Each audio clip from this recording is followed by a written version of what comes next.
Macam-macam pelanggaran lalu lintas.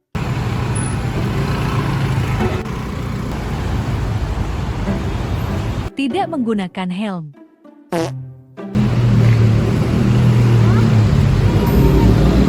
Menggunakan handphone saat berkendara.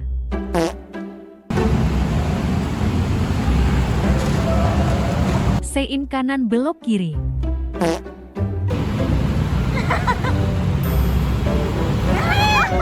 Ugal-ugalan.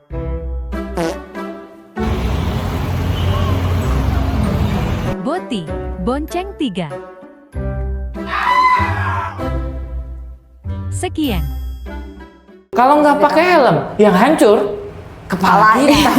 Beli di mana? Kebayang kan, kepala kita nggak mungkin lebih keras daripada aspal ya. Beberapa juga ada yang punya jalanannya sendiri kan. Kayak busway ada jalanannya sendiri, terus juga MRT atau LRT gitu. Iya. Kalau pas berangkat ketemu temen, jadi kayak bisa ada relaxnya lagi gitu ya. Hilangnya Pas ada. pulang kan kayak ketemu kasur udah kayak Jadi tidur. udah mau mulai nih. Jadi nih gimana mau mulai aja? Mulai yuk, tapi nungguin 2 orang ini datang. Oh, iya. Halo pagi. Halo, Yuk, Pak. kamera udah standby. Oke, kita mulai ya. Tapi si Hani belum nyampe. Kenapa? Nggak tahu. Macet apa ya? Belum sih kena macet. Ngabarin juga. Nggak ngabarin. Enggak. Tapi Guys, ini dia nih. baru sampai. Sorry. Kita baru mau tag nih, setengah 9. Ya udahlah. Ketilang tahu. Ketilang polisi gara-gara. Kenapa? Aku nggak tahu kalau misalkan lampu motorku tuh mati. Oh, alah. Bahaya juga sih emang. Ya udahlah, Tapi kalau aman gitu. kan? Aman. Aman ya? Oke ya. Kamera standby, kita akan mulai syuting Bepotsnya. Ready? 5, 4, 3, 2. Halo teman-teman, selamat datang di Bebek Podcast. Bersama saya dengan Ivan Sebastian dan juga anak-anak Bebek, kuek. Kali ini kita punya tema spesial yang sering banget dibahas dan juga kita juga sering mengalaminya, yaitu temanya adalah macet. Nah, teman-teman pasti kan udah pernah ngalamin macet, terus kejebak macet dan juga namanya di perkotaan, bahkan sekarang bukan di perkotaan ya, di beberapa tempat yang lain juga kemacetan itu kadang-kadang suka muncul. Nah, kita mau tanya-tanya nih sama teman-teman kita yang Gen Z, kira-kira dengan aktivitas kalian yang tinggi, dengan mobilitas kalian yang tinggi, pengaruh nggak sih ke kehidupan kalian itu yang namanya macet? Pengaruh. Yang baru habis macet duluan deh. Gimana rasanya macet ketilang lagi? Gimana tuh? Ceritain dong sedikit. Capek banget, apalagi menguras energi dan emosi. Terus panas Oke. di jalan ya, Panas, Aduh. ketar-ketir. Apa nih? Ada seragam coklat kayak. Kayak udah pasrah aja ya. Oke, terus kamu ya, ngerasa apa yang kamu rasain ketika kamu harus berhadapan dengan kayak gitu? sama apa nih? Sama macet apa? Sama macetnya dong, sama macetnya dong. Bukan sama polisi, sama macetnya. Nomor WA-nya berapa? Kalau sama macetnya udah pasti banget stres. Terus kalau misalkan lagi buru-buru mau kayak gini nih, itu kayak harus banget kita tuh prepare dari rumah tuh berjam-jam Nah, sebelum oke. berangkat. Iya sih. Tapi Harus kan kadang-kadang spare waktu ya. aja nggak Iya. sih? Tetap aja kadang-kadang kita tuh dari rumah udah siap, udah rapi. Iya, karena udah kan ada yang jalan, kita nggak ada yang tahu. Kayak entah tiba-tiba yang jalanannya harusnya lancar kayak Tiba-tiba macet. Kemarin saya Iya. tuh macet, nggak tahu ya ada apa? Ada kebakaran. Oke, memang kadang-kadang Perbaikan unpredictable jalan juga, ya, nggak bisa jalan. diprediksi kadang-kadang ada Iya. apa. Ya pastinya kan, ya bete juga ya kalau misalnya udah buru-buru ternyata nggak nyampenya on time karena macet. Iya. Nah, ada baiknya juga mungkin kita spare waktu. Nah, selain coba kalau dari misalnya Hani atau Syafa, kalau dalam situasi macet kayak gitu, kalian lebih prefer untuk spare waktu lebih lama atau mencari solusi dengan alat transportasi yang berbeda? Misalkan gini, kalau naik transportasi publik sama transportasi sendiri kan pasti beda catatan waktu yang ditempuh gitu ya. Pasti. Kalian lebih prefer gimana? Spare waktu atau memang menyesuaikan kalau naik kendaraan publik ya harus lebih lama? Karena kan misalnya kalau naik busway juga kan nggak mungkin mentang-mentang buru-buru gitu. Saya duluan ya Mbak gitu, nggak bisa Iya, bisa digebuk satu diduluin, nah. satu shelter busway kan. Nah ini kalian gimana? Aku sih lebih pilih spare waktu lebih lama sih. Spare waktu lebih lama Iya, ya. soalnya kan kita tahu kita mau naik transportasi umum, pasti banyak orang, pasti ada juga macet, udah pasti itu. Jadi ya harus spare waktu lebih lama sih. Berarti spare waktu ini, bicara soal spare waktu itu kan artinya harus bangun lebih pagi, bener Iya, ya? Kalau yang berangkat kerja atau berangkat ke sekolah gitu atau ke kampus, kan harus spare waktu lebih pagi. Artinya kalau bangun lebih pagi tidurnya lebih cepet. Iya. Ya, berarti spare waktunya gitu ya, supaya besoknya nggak terlambat. Nggak telat. Nah, berarti lebih memilih memang public transport sih ya. Kalau dari Novi, Kalau aku juga spare waktu sih, karena kan aku juga pakai transportasi umum juga kan. Beberapa orang juga mungkin kalau naik transportasi umum ada beberapa kendalanya, mungkin karena nggak punya transportasi pribadi, terus atau naik transportasi umum tuh lebih murah juga ya kan. Jadi mau nggak mau ya memilih untuk spare waktu biar kita pertama ongkosnya irit, terus juga biar apa namanya, biar nggak terlalu kena macet juga kan, karena transportasi umum kan beberapa juga ada yang punya jalanannya sendiri kan, kayak busway ada jalanannya sendiri, terus juga MRT atau LRT gitu. Oke, berarti tetap sama ya menggunakan public transport. Nah, gimana dengan ada yang punya opini kayaknya misalnya gini nih, kan ada juga jenis kendaraan yang fleksibel banget bisa satu-satu. Contohnya kendaraan bermotor nih ya. Nah, itu kan banyak juga jalan-jalan alternatif yang bisa ditempuh. Menurut kalian kalau sekarang ini di Jakarta pemotor banyak nggak? Banyak banget. Banyak banget kan. Bahkan sampai trotoar pun dibuat jalan kayak kesel banget tuh. Ya Allah, ya Allah. Iya. Kenapa saya tanyakan soal menggunakan transportasi ada yang namanya tadi kendaraan bermotor? Sebenarnya motor tuh bagus-bagus aja sih penggunaannya supaya bisa lebih cepat, apalagi kalau kita memanfaatkan teknologi ya, GPS bisa dikasih tahu apa the fastest way, artinya apa? Jalur tercepat. Ya walaupun kadang belakangan ini ada berita terbaru ngikutin the fastest way Google, ternyata Google-nya mobilnya terjun tuh yang di Medan ya. Mobil sedan itu terjun bebas dari ujung jalan tol yang belum tersambung ketika akan menuju tol Kebomas. Itu ya nggak tahu ya, mungkin kesalahan teknis ya, atau juga ada yang kemarin bikin meme gitu ya, wah ini nih yang jadi biang kerok kemacetan di TikTok gitu. Ternyata saya lihat gambarnya adalah gambar mobil Google Map yang lagi nyasar. Jadi Google Maps aja nyasar. Google Maps aja nyasar. Tapi gini, namanya sekali lagi teknologi itu tujuannya membantu. Kita juga harus bisa memprediksi dan membayangkan, wah kayaknya kalau lewat sini masih bisa terjangkau nih. Ya udah lewat sini aja. Kira-kira ini gelap banget ya, agak mengkhawatirkan ya. Cari jalan lain kan bisa di Google juga ada pilihan alternatif. Alternatif. Nah, kalau berkendara bermotor juga sebaiknya kan gini. Kita kan sebagai pengguna transportasi publik, baik secara transportasi publik ataupun transportasi pribadi, ada yang namanya aturan, ada yang namanya tata krama dan etika. Nah, beberapa waktu ini ada beberapa pelanggaran-pelanggaran yang dilakukan oleh para pengemudi di jalanan, termasuk pengguna transportasi publik. Kita lihat cuplikan videonya ya. Pak, tangkap aja Pak. Pak.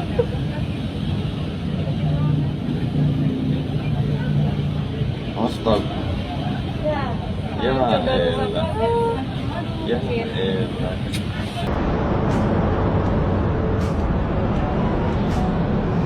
Balik aja balik. Ada polisi. Balik.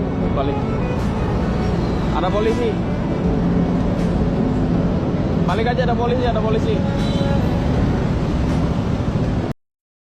Ayo, tunggu ya, Bang. Tunggu gua megang lu. Itu tangan gua. Apa tanggung jawab presiden gua? Enggak, kalau kayak gitu enggak usah dempet-dempet.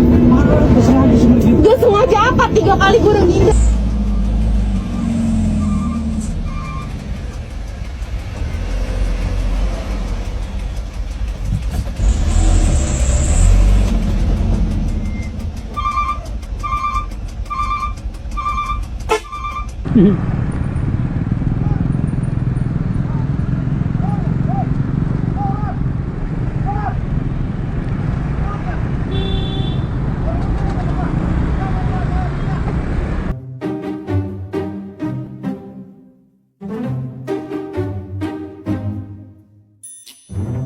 Kita mau cepet, malah jadi nyangkut WKWK. Yang ini ya Pak. Makanya taat peraturannya Pak, bapak-bapak, ibu-ibu. Jangan ini ya. Ya, tadi kita udah lihat ya videonya, ya ampun ya tadi pengendara Iya, motornya bikin stres serabut, banget. serobot. Bayangin Iya. aja kita lagi enak-enak jalan di apa namanya? Trotoar. Kan jelas ya, trotoar itu fungsinya buat pejalan kaki. Plus udah ada pejalan kaki, sebelah kiri ada orang dagang, di belakang motor. Komplit Kadang banget. ribut, Akhirnya pakai kalau motornya ada. anehnya gini, tadi di video itu yang diomelin justru pejalan kakinya diklaksonin. Aduh tolong ya, buat para pengendara motor, saya juga pengendara motor, ya tolong tertib. Kalau kita naik kendaraan bermotor, kalau hargai buru-buru. hak, benar, hargai hak pengguna Kalau jalan yang buru-buru lain ya. tuh kayak semua orang juga buru-buru gitu. Iya, Kalau bisa betul. terbang juga Tujuan terbang yang sama. aja.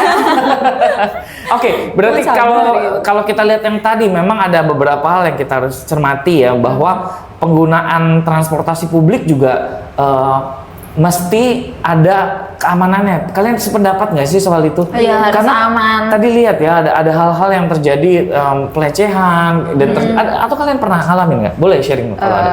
Untungnya sih sampai sekarang belum Aman ya, pernah Iya, aman, masih aman aja masih sejauh aman. ini. Syukurlah kalau masih aman ya. Jadi nggak pernah ngalamin kendala. Jangan sampai juga Jangan sampai sih. juga sih ya. Cuma kalau karena aku seringnya pakai busway ya, kadang kayak saking penuhnya nih kan, apa yang orang yang diri, enggak cuma kadang Ada yang naik ladies. nih orang tua, kayak nggak ada yang mau ngalah gitu untuk prioritasin bangkunya. Betul. Padahal ada Kayak- ibu hamil Iya mungkin. kayak apatis banget gitu, padahal Kadang kasihan. petugasnya suka sampai Sekarang itu- ini ya sediain untuk Iya, Betul. sampai kayak gitu. Iya, tolong. Iya betul. Jadi Maksudnya inisiatif kita Jadi sih. di tempat prioritas tuh ada prioritas. Nah ini kita Iya. juga belajar untuk gimana ya?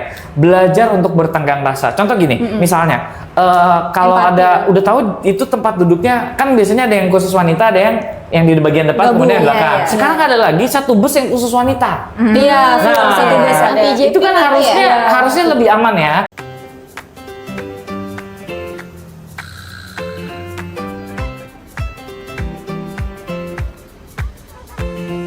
Salah satu yang mendorong kita mengoperasikan kembali karena kita lihat dalam beberapa minggu terakhir ini banyak kejadian insiden mengenai yang disebut sebagai pelecehan seksual. Oleh karena itu kita hidupkan kembali sehingga menambah rasa aman dan rasa nyaman bagi pelanggan khususnya wanita. Tapi jangan sampai udah khususnya wanita masih ada kejadian berantem juga di dalam. Wajar sih karena banyak orang pengen duduk capek gitu ya. Tapi kan kita lihat ya kalau ada ibu-ibu yang sudah lanjut usia, kalau ada ibu-ibu yang lagi hamil, bawa anak juga. itu yang lebih mungkin kita prioritaskan. Jangan kita pakai headphone, pakai musik pura-pura tidur gitu. Jangan gitu juga lah ya. Kita bertenggang rasa juga dengan orang-orang lain yang Tapi ada ini menggunakan. juga sih Pak, kita bisa daftar juga di website kayak kalau kita mau dapat pin prioritas. Jadi kalau Oh, kita iya. masuk bis sudah langsung kelihatan, langsung dikasih tempat Oh, duduk. boleh dong di-sharing. Prioritasnya duduk di mana tuh? Ada Dekat tempat supir atau tempat enggak ya? duduknya sih kayak kadang Tempat warnanya duduk beda prioritas. sendiri ya. Oh, Warna iya. merah ada. Jadi ada bisa itu yang daftar prioritas, itu loh. pin Iya. prioritas. Pin. Itu buat ibu hamil. Buat ibu hamil. Iya. Kalau itu di busway ya, kalau di MRT atau yang di ini ada yang prioritas seperti itu? Kalau Belum pernah LRT, coba? LRT kurang tahu sih. Cuman kalau Kalau MRT, LRT kayaknya ada deh kalau udah- MRT. Tapi LRT sih harusnya stikerin doang. Iya, di stikerin doang. Dan dia memang LRT lebih tertib. Ya kita bersyukur ya lalu lintas kereta kita cukup berubah sejak Iya. 10 tahun terakhir ini juga udah berubah banget. Yang kalau dulu Iya. kan bisa tempat duduk tuh wah hajar-hajaran gitu ya. Dempel-dempelan. Sekarang lebih tertib Lebih dan ada juga space setiap juga. gerbong juga ada pengamanan, ada Iya, yang benar. Ada security yang petugasnya. datang, petugas Lebih yang datang safety mengecek. sana. Dan itu memang perkembangan yang baik untuk sisi transportasi. Nah, bicara soal macet lagi, kereta yang tadi saya bilang itu, kereta kan jadi salah satu alternatif kendaraan yang murah dan cepat. Makanya kalau di wilayah Jabodetabek kereta itu jadi penuh banget tuh. Padahal ada kendaraan-kendaraan lain mungkin busway dan motor juga mungkin bisa jadi pilihan gitu. Cuma mungkin kendalanya kalau motor ya itu tadi, kalau lalu lintas di jalannya semerawut dan kemudian juga kemacetan-kemacetan ini juga mempengaruhi pikiran atau kesehatan kita atau mental health. Nah, mental health ini menurut kalian keganggu nggak sih kalau sebagai generasi muda? Kalau bayangin nih, kan kalian harus kerja di kantor. Kalau pikirannya relax gitu ya, ready buat kerja, enak kerjanya pasti ya. Tapi begitu sampai datang kayak Hani tadi datang, aduh pusing udah capek, Udah hilang capek di gitu. jalan. Pasti kan mempengaruhi apa ya moodnya. Jadi kayak aduh kayaknya udah mau kerja udah moodnya udah hilang dulu, udah capek duluan. Gimana menurut kalian? Apa yang bisa kalian rasakan ketika itu mengganggu mental health Kalau kalian? aku lebih pas pulang deh. Pas pulang. Pas pulang lebih Bukan berasa. berangkatnya. Oh, lebih capek Karena pas mungkin pulang. udah capek di tempat Iya kerja. sih, ya. Pas berangkat ketemu temen jadi kayak Bisa ada hilang. relaxnya lagi gitu ya. Hilangnya Pas ada. pulang kan kayak ketemu kasur udah kayak jadi tidur. Bener. Udah capek di kerjaan, capek berangkat, terus pas pulang kayak aduh harus kena macet lagi. Benar, iya. Tapi sekarang itu kita sebetulnya lebih diuntungkan kalau meeting dari tempat A ke tempat B gitu ya. Kadang kan kalau kita mau meeting itu mesti datang nih ke gedung A, menara B gitu ya. Tapi sekarang tuh ada yang namanya teknologi untuk virtual. Oh, Nah, iya. itu sih membantu ya Membantu kayaknya banget untuk sih. orang kalau misalnya meeting atau rapat bisa di tempat yang berbeda tapi waktunya bisa bersamaan. Iya. Nah, di perkotaan itu saya sangat membantu banget ya Sangat adanya membantu pakai sih, Zoom seperti itu. pakai virtual. Nah, kalau menurut kalian lagi nih, kalau di kota-kota besar ini menurut kalian transportasi yang udah ada seperti Transjakarta, kemudian ada MRT, ada LRT juga, menurut kalian perlu nggak sih ada peningkatan fasilitas dan layanannya? Mungkin lebih Perlu ke sih. keamanan sih. Iya, sama Security-nya ya, Iya. sama ini keamanannya. sih Pak, haltenya di beberapa tempat masih ada yang kurang. Masih yang kurang. Oh, Padahal kurang. ini di perkotaan. Wow, terlihat fasilitas tempat menunggu busway di Pekanbaru semakin rusak parah di sekitar Jalan Jenderal Sudirman Pekanbaru. Bagaimana nih guys pendapat kalian?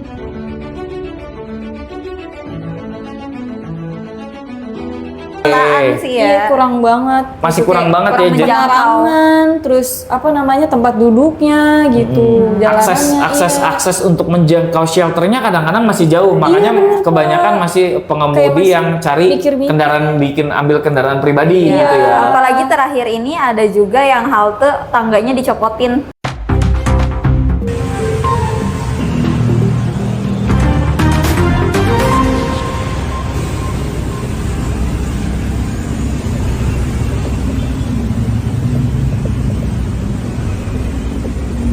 Nah, ini lagi nih.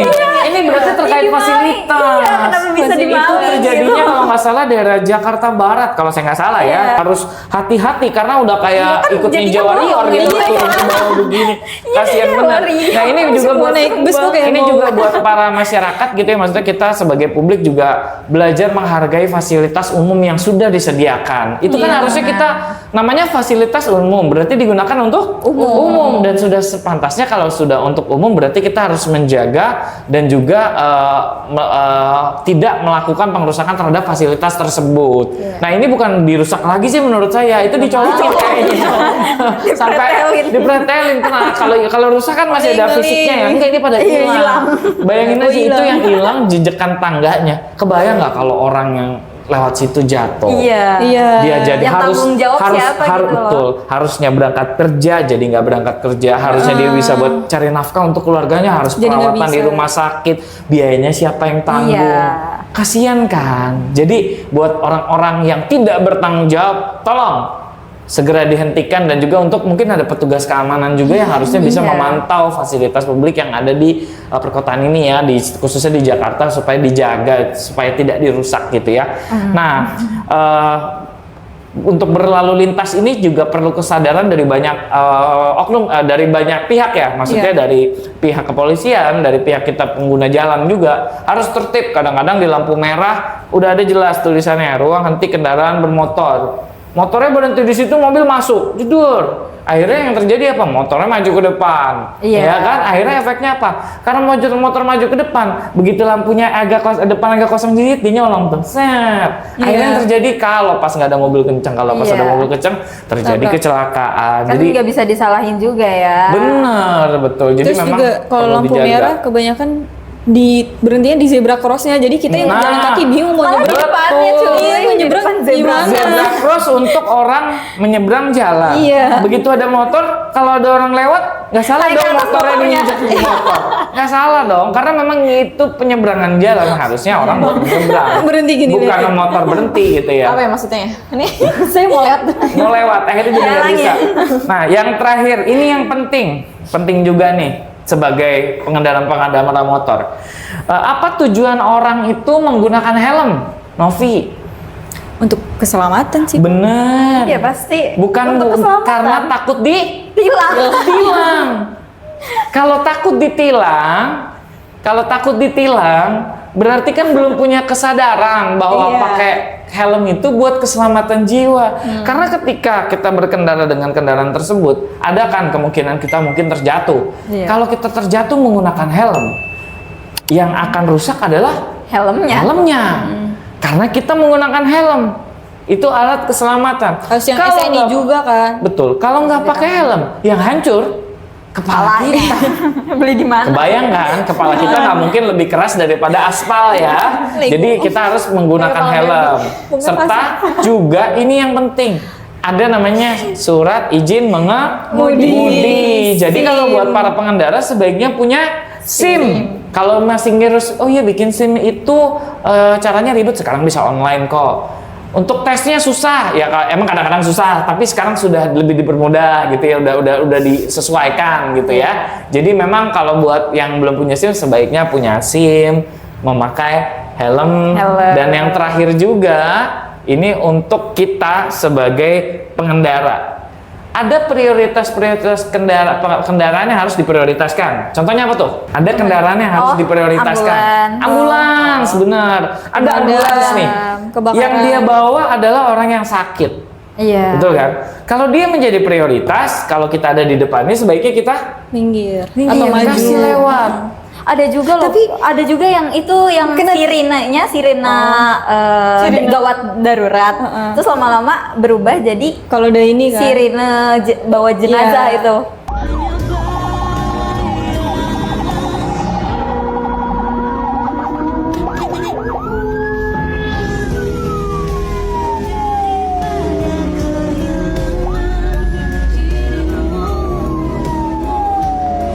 Oh iya sedih banget, itu sedih banget loh, kayak merinding gitu benar. loh. Berarti itu bisa dikatakan mungkin korbannya Emang udah atau sekarat pasiennya juga. meninggal dalam ambulans, berarti karena berubah sirine gitu ya. Tapi ada juga Pak, ini lebih aneh, bin aneh. Gimana tuh? Ambulan kena tilang Pak. Oh iya, Bener juga ya. Tunggu dulu nih, kalau soal ambulan yang kena tilang, ini juga unik nih. Sebenarnya ambulans itu kan harusnya justru dikawal ya sama kepolisian gitu. Iya. Kalau misalnya mau dibukakan jalan. Nah kalau sampai ditilang kita lihat dulu kasusnya. Bisa jadi ambulan itu mungkin yang supirnya nggak pakai seat belt. Ya ada yang melanggar ya. Jadi dilihat sama CCTV-nya ya, sama CCTV-nya tertangkap dia melakukan pelanggaran. yang Atau tilangnya dia punya pelanggaran lain, gitu kan? Kalau ditilang ternyata ada pelanggaran lain yang terdeteksi, misalnya Oh ini kali kecepatannya ya. kecepatannya terbaca. Nah kan namanya juga sistem yang dibuat pakai sistem tilang ini kan tujuannya memang belum bisa mengeneralisir. Artinya ketika itu ambulan kan dia belum bisa dideteksi bahwa itu ambulan. Makanya terhitung sebagai pelanggaran di surat tilang elektronik gitu. Nah mungkin kedepannya sistemnya bisa udah mendeteksi kalau ambulan tuh dia langsung Lebih bisa proper bypass lah ya. gitu ya. Nah kalau ada yang lain juga, kalau ambulan difungsikan buat yang lain itu juga salah. Misalnya ambulan dipakai buat jalan-jalan sama keluarga gitu. Ya itu salah Itu buat juga. karya wisata. Itu harus ditilang karena itu kan penggunaan fasilitas publik atau penyarakan sirine tidak sesuai penggunaannya, atau bahkan bukan mobil polisi nih, mobil biasa terus pakai sirine supaya orang minggir. Iya, Kan itu juga melanggar boleh aturan. juga sih, egois banget. Bener, jadi teman-teman Bebek Podcast bahwa kita sebagai pengendara itu memang harus taat pada aturan, tapi kita juga tahu tata cara dan etika dalam berlalu lintas. Kalau bijak benar, kalau kita tidak bijak berlalu lintas, maka juga akan merugikan orang lain dan juga merugikan diri sendiri. Oke, buat teman-teman, sampai di sini dulu channel Bebek Podcast kita hari ini bersama saya Ivan Sebastian dan juga anak-anak Bebek. Dan sampai jumpa dalam vlog berikutnya. See you everyone, bye bye.